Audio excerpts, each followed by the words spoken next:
ഭരണകൂടത്തിന്റെ പിന്തുണയോടെ RSS ബജ്റംഗ് ദൾ ക്രിമിനലുകൾ നടത്തിയ കൊലപാതകമാണ് അഷ്റഫിന്റേതെന്ന് വെൽഫെയർ പാർട്ടി മലപ്പുറം ജില്ലാ പ്രസിഡന്റ് KV സഫീർ ഷാ. സംഭവത്തിൽ കക്ഷി രാഷ്ട്രീയ ഭേദമന്യേ പ്രതിഷേധമുയരണമെന്നും അദ്ദേഹം മലപ്പുറത്ത് പറഞ്ഞു. മംഗലാപുരം കേന്ദ്രീകരിച്ച് സംഘപരിവാർ പല ധ്രുവീകരണ ശ്രമങ്ങൾക്കും മുമ്പും നേതൃത്വം കൊടുത്തിട്ടുണ്ട്. ഈ ആൾക്കൂട്ട കൊലപാതകം എന്ന് പേരിട്ട് വിളിച്ച് ഭരണകൂടത്തിൻ്റെ പിന്തുണയോടുകൂടി RSSന്റെയും ബജ്റംഗ് ദളിന്റെയും ക്രിമിനലുകൾ നടത്തിയ കൊലപാതകമാണ് ഇപ്പോൾ ഇവിടെ നടന്നിട്ടുള്ളത്. പോലീസ് കമ്മീഷണർ തന്നെ ബജ്റംഗ് ദൾ RSS പ്രവർത്തകരാണ് ഇതിൻ്റെ പിറകിലെന്ന് പറഞ്ഞിട്ടുണ്ട്.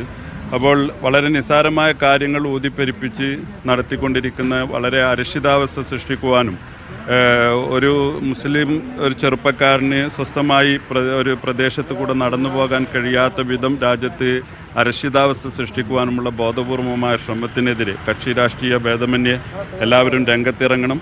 നേരത്തെ തന്നെ ഈ വിഷയത്തിൽ നിയമനിർമ്മാണം അടക്കമുള്ള കാര്യങ്ങൾ ആവശ്യപ്പെട്ടുകൊണ്ട് വെൽഫെയർ പാർട്ടി പ്രക്ഷോഭ രംഗത്തുണ്ട്.